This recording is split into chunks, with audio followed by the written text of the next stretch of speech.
လူတွေဘာလို့အမြဲပြေးနေကြတာလဲဆိုတော့လူတွေဘာလို့အမြဲပြေးနေကြတာလဲဆိုတဲ့အကြောင်းရင်းကိုကျွန်တော်ဒီနေ့အချက်လက်လေး၃ခုနဲ့ပြောပြသွားပေးပါမယ်နော်နံပါတ်1ပေါ့နော်မင်းလည်းတခါတလေဘာမှမလုပ်ချင်ပဲပြေးနေတတ်တယ်မလားတကယ်တော့အဲ့ဒါမင်းပြစ်မဟုတ်ဘူး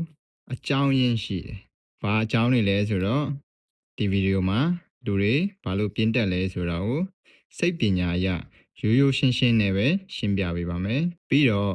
မင်းဘဝမှာတကယ်အတောင်းဝင်မဲ့နည်းလမ်းတွေပါပြောပြနံပါတ်1တစ်ချက်နံပါတ်1တစ်ချက်ကဘာလဲဆိုတော့လူအုံနောက်ကအမြဲ energy ချွေတာဖို့လုပ်တယ်ကျွန်တော်တို့အုံနောက်ကအမြဲတမ်းအလောက်ခက်ရင်ဆိုရင်မလောက်ချင်ဘူးဆိုတဲ့ feeling တွေပေးတတ်တယ်ပေါ့နော်ဒါကတော့အုံနောက်ရဲ့သဘာဝကာကွယ်မှုစနစ်တစ်ခုအဲ့ဒီဟာကိုအရင်ဆုံးတွန်းလှန်ရမယ်ပေါ့နော်အုံနောက်ကိုအမြဲတမ်း positive thinking နေအမြဲတမ်း push လုပ်နေရမယ်အုံနောက်ကိုနံပါတ်2တစ်ချက်ကရီမန်းချက်တွေမရှင်းလင်းတာဟုတ်ပြီဘာလို့ရီမန်းချက်တွေမရှင်းလင်းလဲ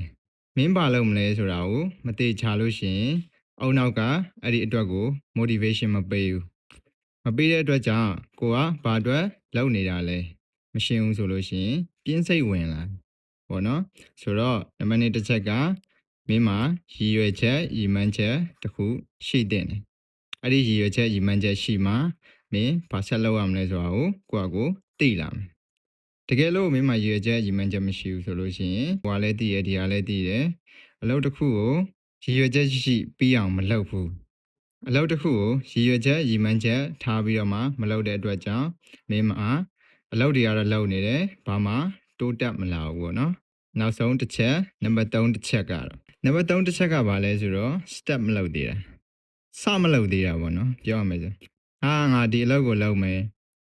စိတ်ကူးထားတယ်ဒါပေမဲ့မင်းစိတ်ကူးထဲမှာပဲရှိတယ်အဲ့ဒီတွေးတွေကစိတ်ကိုကအကောင်းဆုံး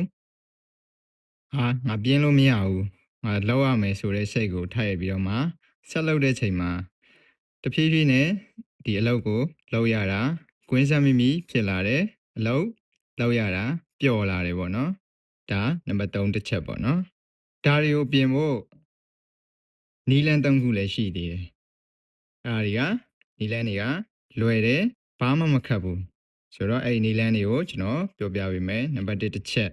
အလုပ်တစ်ခုစလုပ်တော့မယ်ဆိုလို့ရှိရင်အရင်ဆုံးကိုကပြင်းတက်တဲ့လူဆိုလို့ရှိရင်9မိနစ်စာပဲအရင်စလုပ်ဒီ9မိနစ်စာပေါ့နော်9မိနစ်ကိုဘာပြီးအောင်လုပ်မလဲ9မိနစ်ဆိုရဲ9မိနစ်စာအချိန်တွင်းမှာငါဘာလုပ်မလဲဆိုတဲ့ဟာကိုအရင်ဆုံးစလုပ်ကြည့်ဒါတသေးလေးနော်တသေးလေးကနေစလုပ်ကြည့်ကို့မှာလောက်เสียကြီးကြီးမားမားရှိလာလို့ရှိရင်ကိုတပြိုင်တည်းနဲ့မပြတ်ဘူးဆိုလို့ရှိရင်ဘာလုပ်ရမလဲဒီအလုပ်ကိုတသေးလေးစီခွဲလိုက်ပေါ့နော်ဟိုမှာအလုပ်တစ်ခုကိုအပိုင်း၅ပိုင်းနဲ့ခွဲလုပ်တာမျိုးဖြစ်လုပ်မယ်ဆိုလို့ရှိရင်ကိုတခါတည်းဒီပြိုင်နဲ့လောက်တာထက်စနစ်တကျအကန့်လေးတွေနဲ့ခွဲလုပ်လိုက်တာကိုအတွက်ပို့ပြီးတော့မှလွယ်ကူစေတယ်ပေါ့နော်နံပါတ်3တစ်ချက်ကတော့ကျွန်တော်တို့အချိန်ပါပဲကျွန်တော်တို့အလုပ်လုပ်မယ်ဆိုလို့ရှိရင်ကိုဒီအလုပ်ကိုဘယ်အချိန်တွင်းမှာပြီးအောင်လုပ်မလဲဆိုတာကိုတိုင်မှာတက်မှတ်လိုက်ပေါ့နော်ဟိုမှာဒီအလုပ်ကမိနစ်20အတွင်းပြီးအောင်လုပ်မယ်ဆိုမိနစ်20အတွင်းမှာကိုကစလုပ်ရမယ်မိနစ်20အတွင်းပြီးအောင်ကိုဂတိပေးရမယ်ပေါ့နော်ဂတိပေးပြီးတော့မှဒီအလုပ်တစ်ခုကိုမိနစ်20အတွင်းပြီးပြအောင်လုပ်ရမယ်ဘာထပ်လုပ်ရအောင်မလဲဆိုတော့20 30လောက်ပြီးကိုနားဖို့အတွက်အချိန်9မိနစ်ခန့်လောက်ပေးတင်တယ်ပေါ့နော်အလုပ်ကြီးပဲကျွန်တော်တို့အမြဲတမ်းစက်တိုက်လုပ်နေမယ်ဆိုလို့ရှိရင်ဘာဖြစ်သွားမလဲဆိုတော့ညီးငွေလာပြီးတော့မှအလုပ်တွေနဲ့ရှုပ်ရှက်ခက် busy ဖြစ်လာပြီးတော့ဆက်မလုပ်ချင်တာမျိုးဖြစ်လာမယ်ဆိုတော့အဲ့ဒီအတွက်ကြောင့်အလုပ်လဲလုပ်မိနစ်20 30ပေးပြီးလို့ရှိရင်9မိနစ်လောက်အနားယူတင်ဒါကတော့ဒီကျွန်တော်ပြောတဲ့ပြင်းတဲ့အချက်တွေကိုပြင်ဖို့အတွက်ဒါနီလန်အသေးလေး3ခုပေါ့နော်ဆိုတော့ပြင်းတာဟာမင်းမလုပ်နိုင်လို့မဟုတ်စမလုပ်သေးလို့ပဲ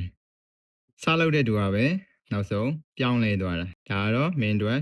ဒီနေ့ motivation ဖြစ်စေမယ်စကားလေးတစ်ခွန်းပေါ့နော်ဆိုတော့ဒီဗီဒီယိုကိုကြာရင် like လုပ်ပေးပါ subscribe လုပ်ပေးပါ